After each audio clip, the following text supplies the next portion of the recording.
abiteze ko iwacu ari mu ijuru cyangwa iwabo ari mu ijuru, ibyabo byose bafise cyangwa ibyo barondera kugira ngo bibafashe n'impamba yo kubafasha mu rugendo kugira ngo bakiri hano mu isi, haleluya, bibafashe guhagarara bashikamye.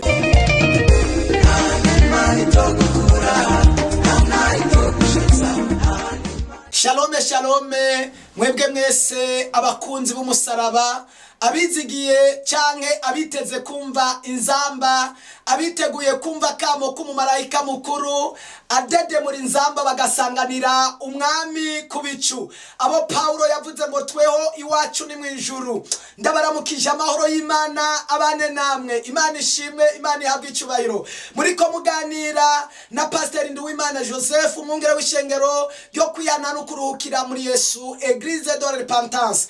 Akaba asanzwe aremesha ikiganiro ugusenga guhindura ibintu. Ndabasaba umugisha w'Imana no kuroranirwa n'ubutabazi. Imana ibahe imitima yanyu yipfuza. Abarushye n'abaremerewe umwami baruhure kuko Yesu arabishoboye. Twagomba tubahe programa dusanzwe abagomba kudukurikirana duremesha ikiganiro gusenga guhindura ibintu kuri Radio Buja FM imisi yose mwijoro isaha 8 gushika buce. Hari bice bitatu: igice cy'ijambo ry'Imana n'igice cy'intahe iby'Imana iri kirakora ibitangaza n'ibimenyetso, hanyuma n'igice cyo gusengera abantu kandi mu mwanya munini cyane abatari bake bagatabagwa. No ku munsi wa gatandatu mu gatondo mu bucagucaga isaha 11 gushika isaha 12. Umwami Yesu abaho umugisha kandi Yesu abagire neza. Abari kure mu yandi mahanga batari mu gihugu cy'u Burundi ngo bakurikirane Buja FM, ushobora kudukurikirana ku imihora ibiri, YouTube na Facebook. Andika ngo Pasteur Nduwimana Joseph,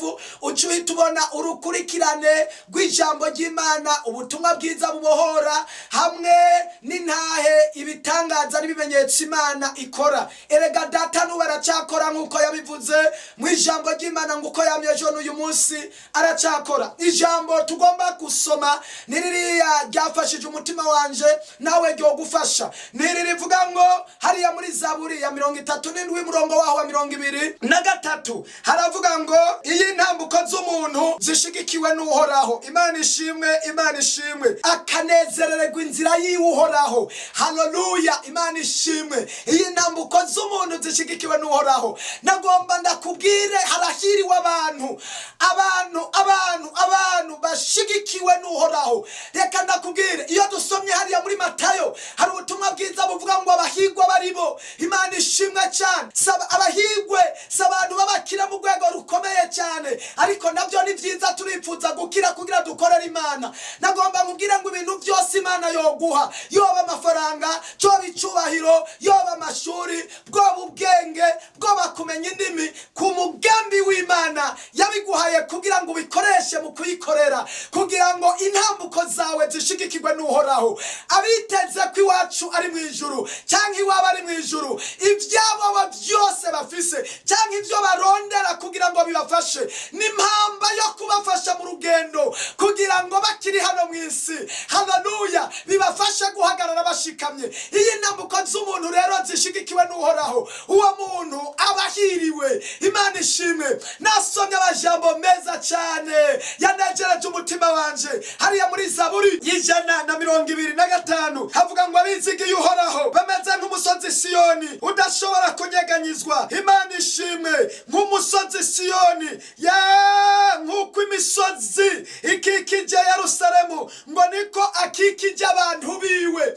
Iyi ntambuko z'umuntu zishigikiwe n'Uhoraho, intambuko z'umuntu zishigikiwe n'Uhoraho, haleluya. Acamera nk'umusozi Siyoni udashobora kunyeganyizwa. Imana data iba muri we. Nasomye ijambo ry'Imana rivuga ngo bazokwakira umwami Yesu, ngo data wo mwijuru azoza abe muri we na Yesu abe muri we, baba abantu batatu na Mpwemu Yera abe muri we. Umviriza, iyo umuntu yakiye Yesu nk'umwami n'umukiza, cyane cyane akaba akijijwe yera, yejejwe mu mutima, yitandukanya n'icyaha, aca mu rusengero rw'Imana. Ubwo rusengero ruca rubamwe abantu batatu, Imana ikiza ikicara muri rwo, Yesu akaza akicara muri rwo, Mpwemu Yera akaza akicara muri rwo, cyangwa ry'Imana rikaza rikicara muri rwo, amasengesho akaza akicara muri rwo. Mbega uwo mutima waba uri mu ivyo bintu, haleluya, yoreka kubaho neza gute? Yoreka kurorana bisobanurwa gute?